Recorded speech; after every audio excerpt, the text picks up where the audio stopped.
So you keep replaying what happened. You can't just move on, no matter how hard you try. Maybe even someone told you, can you just get over it now? But then, out of nowhere, a sound, a smell, a moment, and it all comes flooding right back, like you're back there again. You feel it all over again. You're not crazy. And what you're feeling, it actually has a name. And once you understand this, it can completely change how you see yourself. Hi, I'm Kara. I'm not just an ordained minister. I've actually lived through and survived overcoming trauma. And I am fighting to help you overcome trauma too. So what is trauma? Trauma is what happens inside of you after something overwhelmingly happens to you. So I want to repeat that.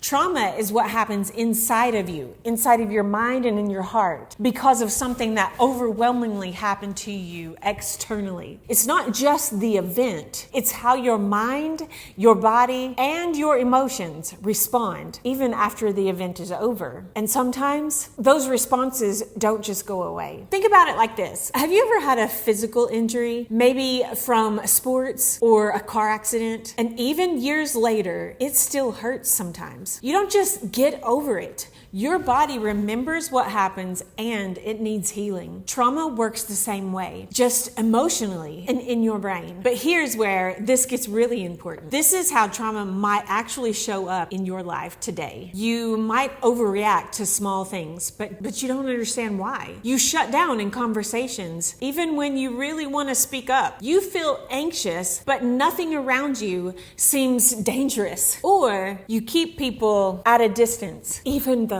you are desperately craving connection. You might even feel numb, like you can't feel much of anything at all. Most people don't even realize that this could be trauma, not just anxiety or depression. And here's something else most people get wrong. Trauma isn't just the big dramatic events. It's not only war, accidents, disasters, or sexual injustice. Trauma can also come from things like being mistreated severely, being constantly criticized, growing up in a home that didn't feel safe, feeling unseen, unheard, or unwanted. It's not just about how big it looked, it's also about how deeply it affected you. So let me repeat that again. It's not about how big it looked, it's about how deeply it affected you. And this is exactly why so many people struggle. You've probably told yourself, I should be over this by now. But trauma isn't something you can just think your way out of, because it's not just in your mind, it's in your body. Your body learned how to survive, and it's still trying to protect you, even if the danger is no longer there. And this is where it goes even deeper. Trauma doesn't just affect how you feel. It can change how you see the world. It can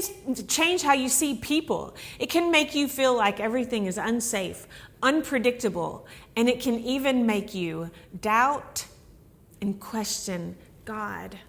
When something or someone was supposed to love and protect you, but they ended up hurting you, it can feel like God wasn't even there or doesn't even care. But hear me on this. God hates evil and injustice, and he is longing to heal you. So just because something shaped you doesn't mean it has to define you forever. You are not broken beyond repair. You are wounded, and wounds, they can heal. Healing doesn't start with fixing everything. It starts with awareness. Just noticing this reaction, it might not be random. This feeling, it might have a root, and that's where healing begins. So get curious when these reactions come out of nowhere. Don't condemn yourself, but ask yourself, is this emotional reaction telling me that there is a deeper root issue in my life that needs healing? I know I had an issue like this, and I've shared it on my other videos, but in case you haven't seen those, I'll share it again here. I was having reactions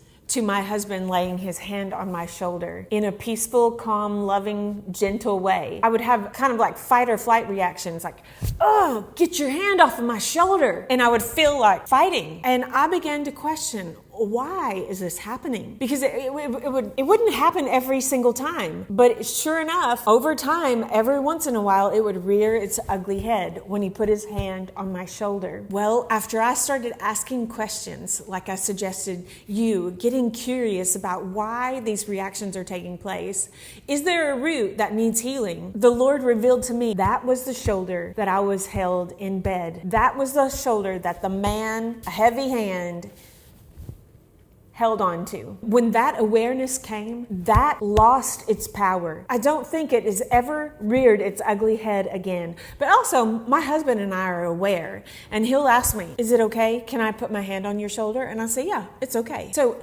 being aware, getting curious, why am I reacting? Why do I have such a big reaction to such a small thing? It might be some trauma that needs healing. And I believe God longs to heal you, because the word of God says in Isaiah 61 verses 1-9 that God came to heal the brokenhearted, to bind up the brokenhearted, to give beauty for ashes, to rebuild and restore the old, ruined, and waste places. I know that is why God sent his one and only son, is because he longs to heal you wholly and completely. So if something in this video has clicked for you, would you just comment, I see it now? Because I read and pray over every comment, because you are not alone in this. And if you know someone who's struggling silently, would you send this to them, please? This might be the very thing that they need, an explanation that they've never had. And if you're wondering, okay, so how do I actually start healing from this? Watch this next, and I'll see you next time.